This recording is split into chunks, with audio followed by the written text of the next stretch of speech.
Lumière Kaboulo TV, Lumière Kaboulo TV, Lumière Kaboulo TV.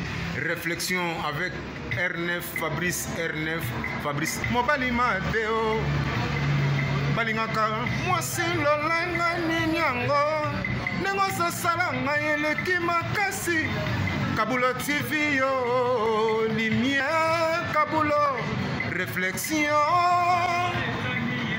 Réflexion, double CD Fantomas, Mayo. Il est là, il a toujours. Barbito s'abonne, chaîne les amoko. Ça c'est dit, ma beaucoup t'as un an s'abonner. Bon billet. Donc mon yango, na YouTube to zawana, moko gaga. Réflexion, trop bandela. Réflexion, réflexion, lumière Kambolo. Yangwana, balai qui est ça la biso bien. Tous en ciment pour. Et ça la G. Bongo. Toujours. Réflexion, Lumière Kambolo TV. Chaîne Zamoko, vous s'abonnez, vous avez cité Lumière Kambolo TV. Bonjour, Nabiso Banso. Les alingan de Konabino, Nabengami na Kombo ya Kambulu. Na salaka na émission na chaîne télé Oye Bengami Réflexion. Chaque samedi na 19h30. Bande kwa réflexion na pesi bino mbote mingi ezali ngande kona bino Lindanda Ambassador.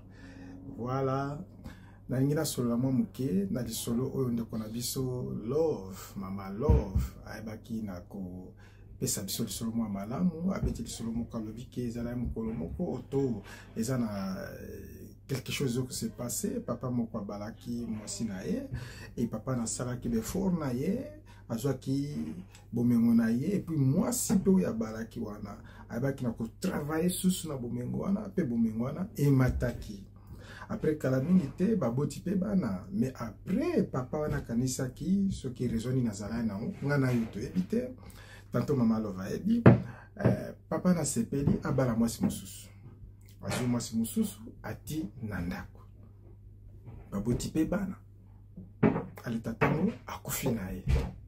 Est-ce que moi ça m'a balé na bana nae bana droit bazwa quelque chose motone zawana mama Lovia merci lisusu pona lisolo amala mobeteli biso po biso to sungana bande konaina bana kolba liboso boye et pas bande kona biso ba tata papa omoni soko moni okokano makambo mote kobala mibale te tika na mwasi no moko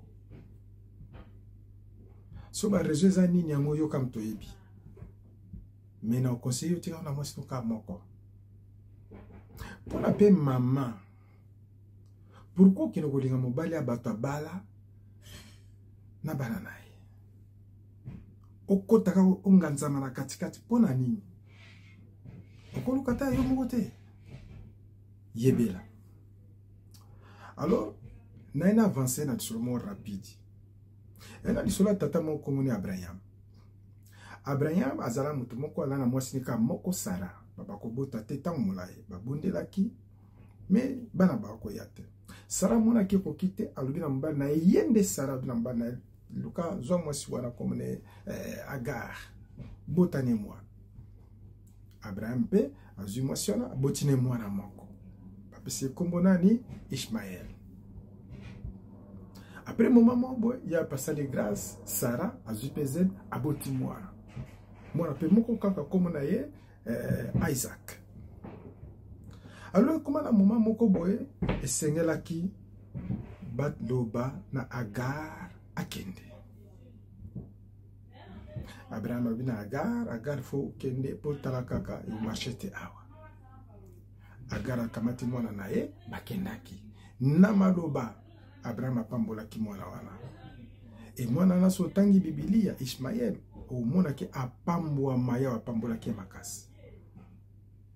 Donc Abraham afala la pongi ava kangamisu ava longo la mokili oyo abana osacha séparation abon si bien avant famille kei songo tanga ngo mona ngona Genèse chapitre 21 verset 8 tina liboso Genèse 21 verset 8 tina liboso o mona solo ana ndenge Agar akendaki Abraham atikala na mwasi na ye Sara, baomelaki Sara pa kufaki na ye. Tant Sara kufi, Abraham azwi susu mwana wana moko wana Isaac, abi Isaac yope Sara nzela ya yope yango yo. Soki Abraham azate mutakwala na simana azate o Abraham moni te kende na par na yo. Ismaël kende na par na yo. Isaac kende na par na yo. Abraham akabali mwasi mususu kombo na ye Ketura. Genèse chapitre 25 premier verset tina liboso. Donc mona ke Abraham abala ki mwana mwasi na ye mususu kombo na ye Ketura. Babota ki pe bana. Apesa mpe par na bango. Babota ki bana apesa ki pe par na bango. Alors ndeko na ngai. Ezala na tata mususu. Wa utaki kosala likambo moko za malamu te.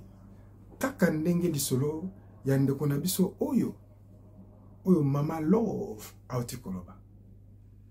Tata wana azala ki marie na bana na ye, mais un jour akanisa ki eza malamu po na ye abala susu do azo susu mwasi mo quelque part.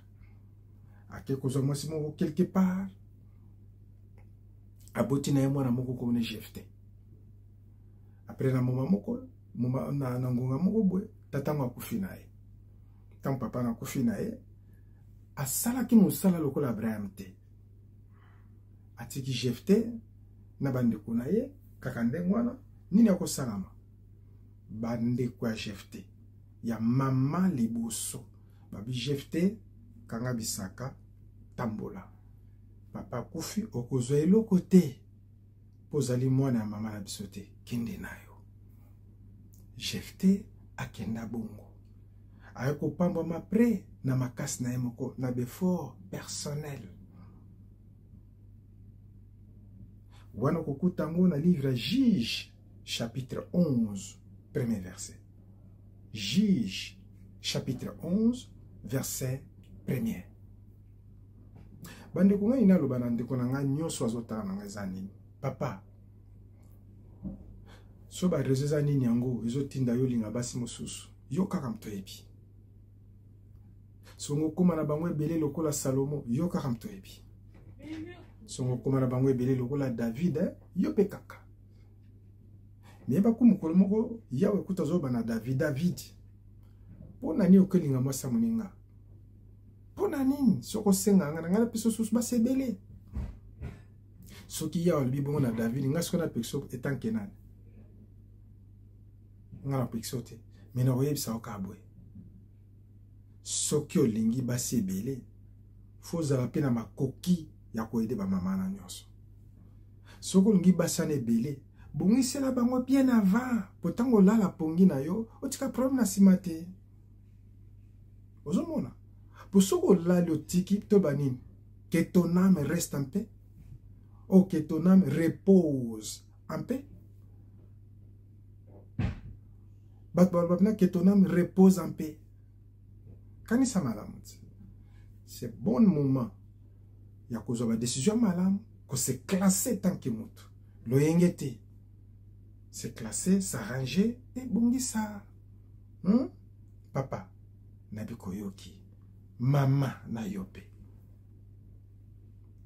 A yozo ko mona ke libala yo moko kokate. Fukaka ya muninga ndo place yo kino kokotela. Omone sika mso kende te. Otali na kitata mwazo linganga abala. Azana bana. Afanda kana mwasi na ye. Vraiment. Okeso kokota kuna. Est-ce qu'on kanisi bien penza? On kanisi bien. Azo ko kende kuno za préparé. Ba histoire botoka mwa trou. Ba film botota la mwebele. Ba théâtre botomona ngotolemba. Ba novelas ndeto bana linga. Totala mwebele ba novela ndeto bana portugais. Totala mwa tro ya bandengo yo. Mais yo sinika kota kuna. Mama. Simanango tango papa kena ba boko pesa tolo bani. Papa ma belle, moi si wana, moi ça le bonsoir, moi si ma belle, c'est vrai. Vous avez nasi pas de football babon. Yebela. yebela lukano mobali no mususu abala na ete ane ye moko single person lukano ye yo lingi kakwa o abala wana alata penza lopete mama yo pe kanisa bien simanango ekomande alors voilà on a kolba ngwana papa kanisa malamu fana mwasi na yo bobongisa mais so moni que no ba raison eza ebele ke fozo ebele yo kaka mais bongisa bango pona simana yo koleleza late yo pe mama yebela libala muninga yebela ya pambola bino na kombo na Yesu ezande ko na bino lindanda embashador. Merci. Bye.